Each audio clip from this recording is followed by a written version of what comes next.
Tonight on Elon Local News, a new bill that could stop immigrants from obtaining identification cards, what the Elon community should know about House Bill 318.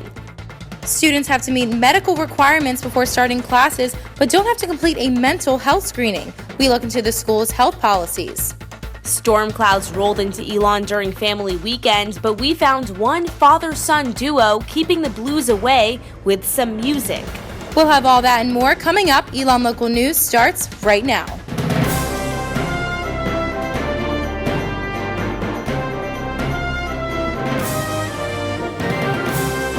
Good evening and welcome to Elon Local News. I'm Jackie Pascal. And I'm Sky Cowens. We begin tonight with a developing story.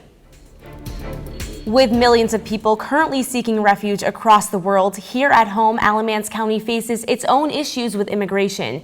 Estimates from the Department of Homeland Security say 3% of all undocumented immigrants in the United States live here in North Carolina. These immigrants carry no legally recognized form of identification, meaning they have nothing to show, for example, to police if they're involved in a crime. Our Michelle Alfini is in studio to explain how one local organization is trying to help with this ID issue and how a proposed state law may derail their efforts. Michelle? Sky and Jackie, partnering with a local church and local police, Faith Action International House, a nonprofit organization in Greensboro, has brought an alternative ID program to Alamance County. But one bill currently facing a vote in the Senate could make these IDs illegal. To Burlington Police Chief Jeffrey Smythe, it is important that all residents feel safe and protected, whether they are citizens or not. I have an opinion as a professional police officer that those folks are safer when they feel confident enough to call the police. That's why Smythe and the Burlington Police are working with Blessed Sacrament Church in Graham on the local version of the Faith Action ID Drive. The local ID drive provides any resident of Alamance County with a non-government issued ID card to show proof of residency to the city police departments in Burlington, Graham, and Elon, as well as schools or other local organizations. It is not a driver's license or a voter ID. It is not accepted by the Alamance Sheriff's Department or NC Highway Patrol, and it does not protect residents who are suspects in a crime. Elon Spanish professor Nina Namaste supports the program and says it is important for those who are here illegally to have a form of documentation. Just because somebody came in to the United States under circumstances that didn't go through a traditional legal process, like a visa or whatnot, doesn't mean that they have that they should be erased from existing, right? Or being even counted. House Bill 318, short titled Protect North Carolina Workers Act, is a bill working its way through the North Carolina General Assembly. The bill seeks to make stricter rules for employers that are verifying whether or not their employees can legally work in North Carolina. Also in the bill is a section tightening rules for the forms of identification that government and law enforcement officials can accept. If this part of the bill passes, local police such as the Elon, Burlington, and Graham departments would not be able to issue or accept the Faith Action ID cards. Smythe says by taking away these IDs, residents will be less trusting and less likely to call the police if they need help. Professionally, I think it's not the right choice to make because we're changing lives with these folks. As of 5 p.m. today, the bill has passed the second reading, but because the Senate added 2 amendments to the bill, it needs to return to the House for another reading and vote before it reaches Governor Pat McCrory's desk. I reached out to the 4 sponsors of the bill, and they have not yet responded. Blessed Sacrament Church has another ID drive scheduled for October 31st. Stick with Elon Local News as we continue to bring you updates. In the studio, I'm Michelle Alfini. Jackie, back to you. Thank you, Michelle. This is not the first immigration issue to affect Alamance County. The Department of Justice had charged Sheriff Terry Johnson with profiling Latinos in targeted traffic stops. Those charges were dropped in August.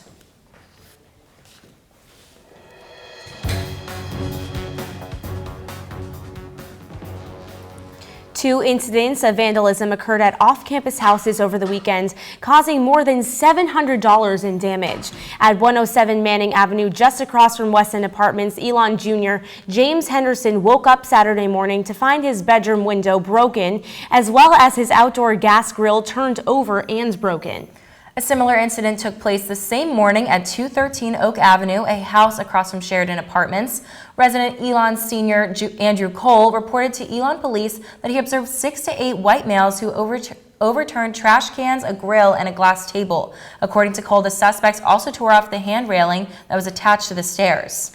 According to Town of Elon's Police Chief Cliff Parker, there are no suspects at this time, and the police department, as well as the Office of Student Conduct, is investigating. We reached out to homeowners Henderson and Cole. Both requests for comment so far have gone unanswered. If you have any information on these incidents, contact Elon Police at 336-584-1301. Moving on, the Elon community gathered in McEwen's Communications Building Friday to dedicate the site of the expanded School of Communications.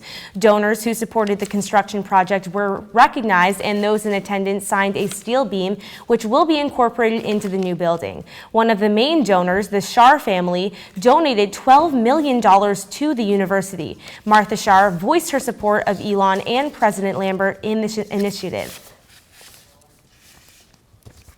We really believe in the School of Communications, but Elon has been great for both of our boys, and we believe Elon and President Lambert are really doing things right here, and we are really want to be supportive of all his efforts. Construction of the new two-story, 45,000 square foot extension is underway. According to Dean Paul Parsons, the construction is right on track. This past week, the concrete floor for the basement was poured, but the rest of the construction depends on the weather. If it continues to rain, construction of the basement walls will be pushed back, but is currently on schedule as of today. Parsons says that the building will be ready for occupancy in August of 2016. And changes are coming to more areas off campus as well. The West End Terrace restaurant on Lebanon Avenue will now be closed Monday through Wednesday. But for those of you who love breakfast food, you'll love this. Brunch will be served Thursday through Sunday mornings.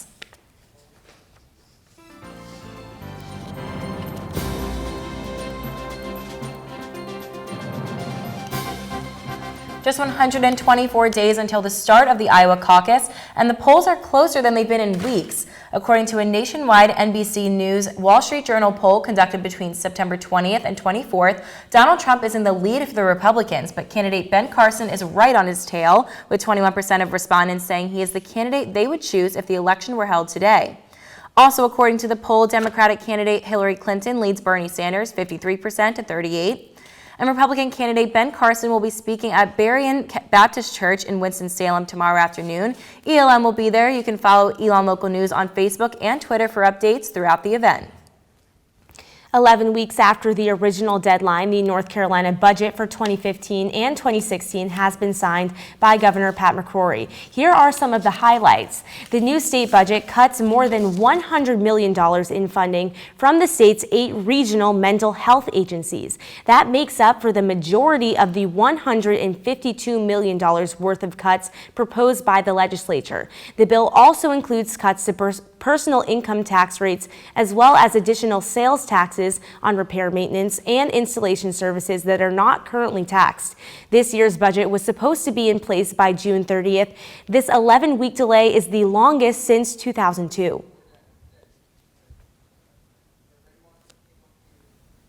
The Shar family wasn't the only one spending time on campus. We caught up with one father and son whose love for music runs in the family.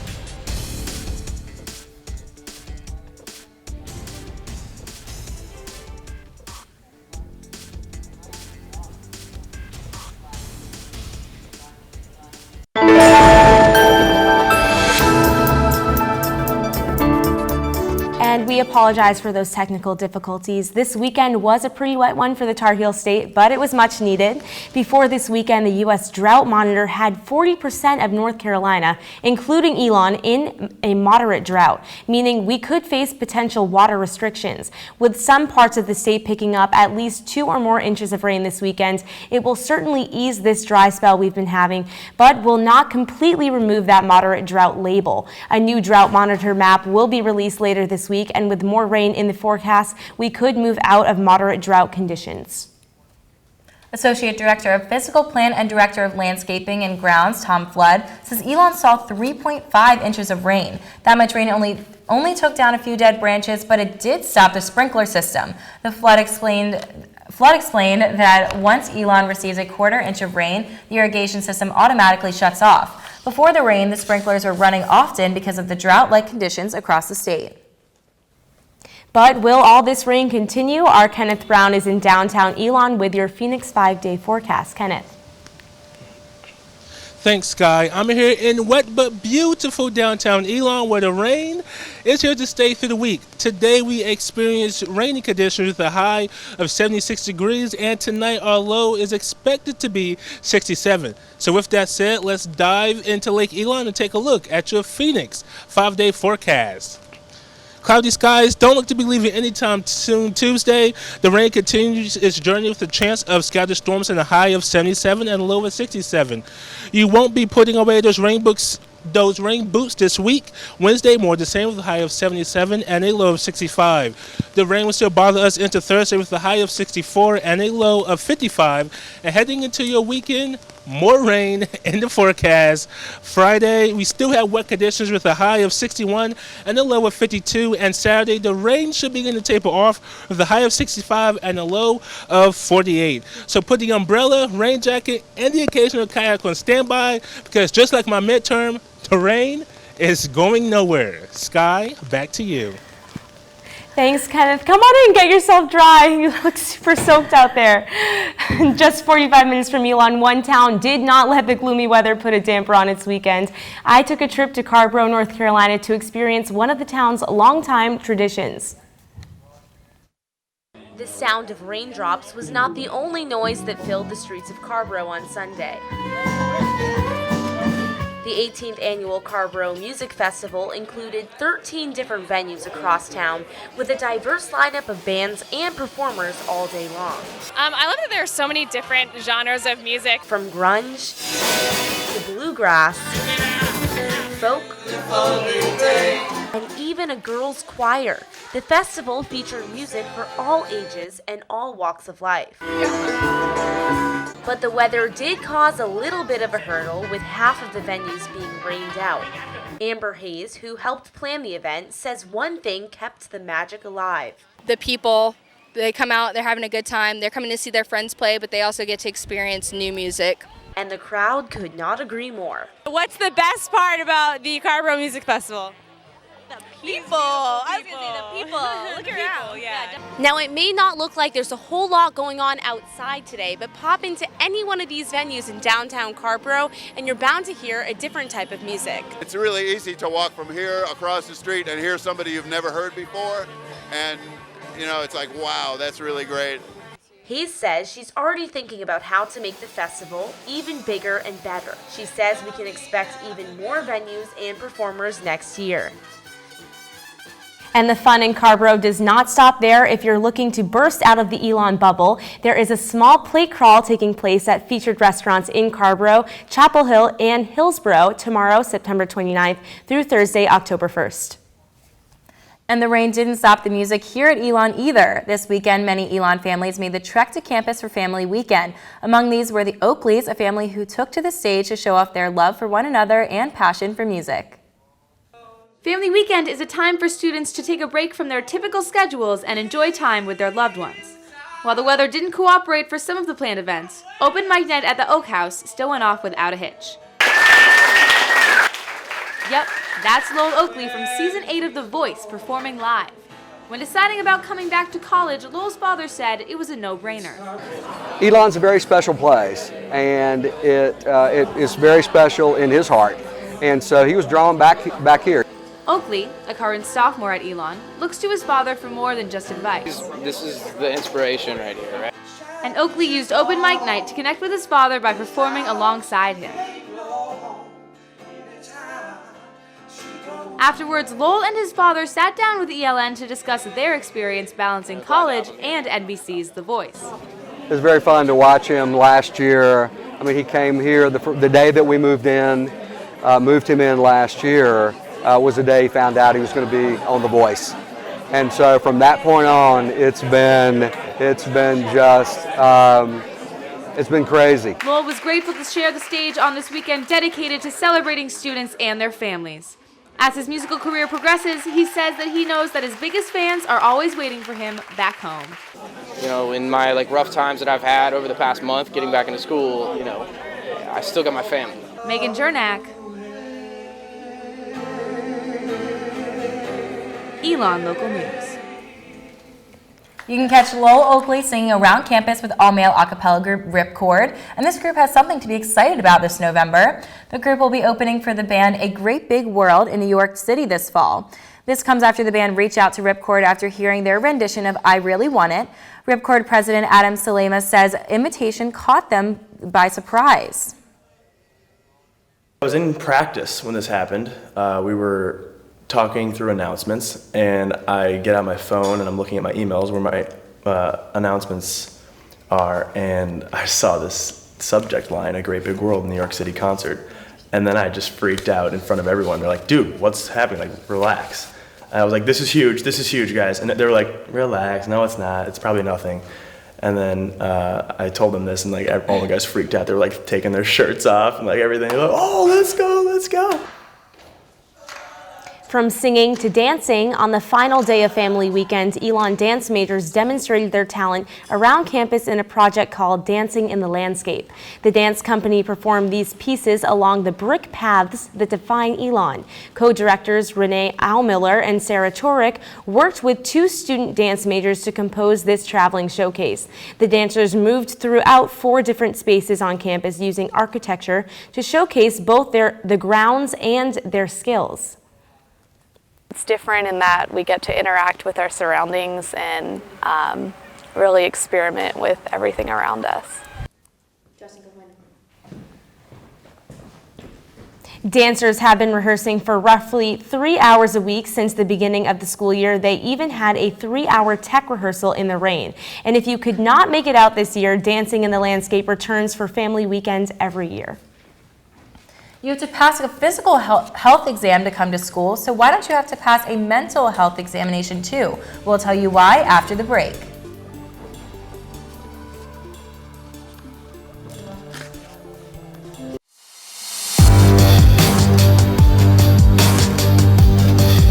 Flu season is right around the corner with what some call the Elon plague already in full force. Our Rajat Agrawal is here with some tips on staying healthy this season. Rajat? Thanks so much, Jackie. According to the Centers for Disease Control and Prevention, flu season in the United States happens in the winter, but flu cases can happen and come to campus as early as October. This morning, the Alamance County Health Department began offering seasonal flu shots. The vaccine is available while supplies last, and 1 shot is all most people will need.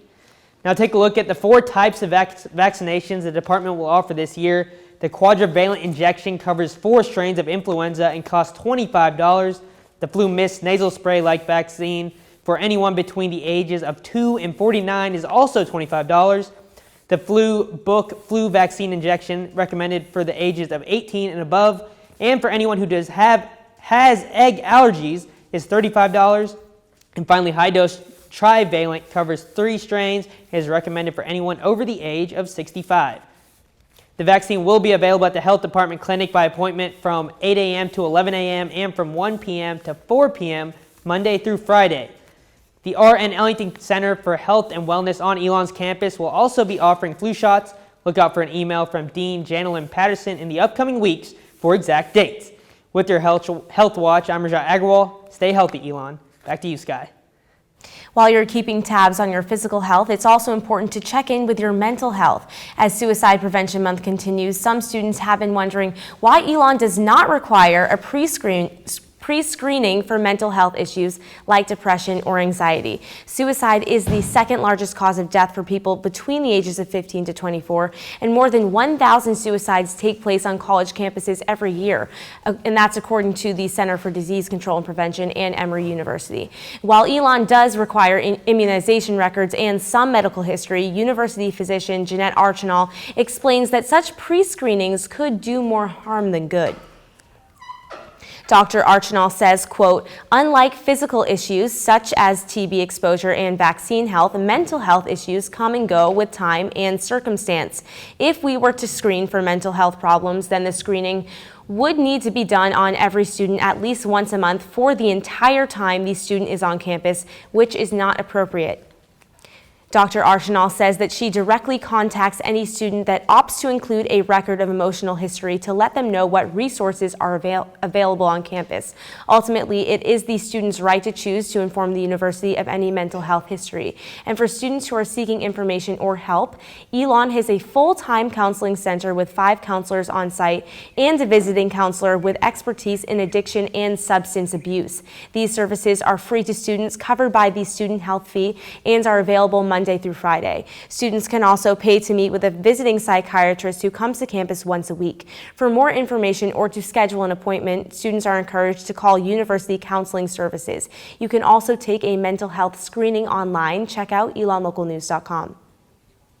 Can I kiss you is a question most college students don't hear often, but should, according to Mike Domashir, founder of the Date Safe Project. Domashir travels to colleges, high schools, and even elementary schools to teach about consent and avoiding dangerous sexual situations. He spoke at Elon on Thursday, and both sessions were packed full. He says his program works so well because it's all about communicating useful information that people want to talk about and making it fun. They love the amount of humor we use, never on the topic of sexual assault, but on assumptions people make currently in the dating world and how they date.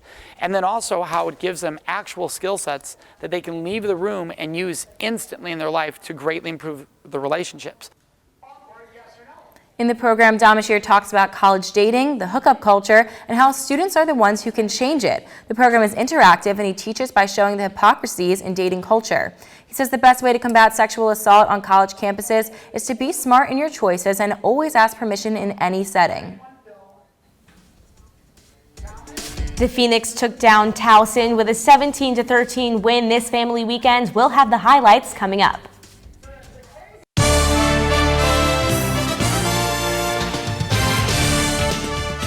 Elon's football team earned its first ever Colonial Athletic Association win on Saturday when the Phoenix took on the Towson Tigers.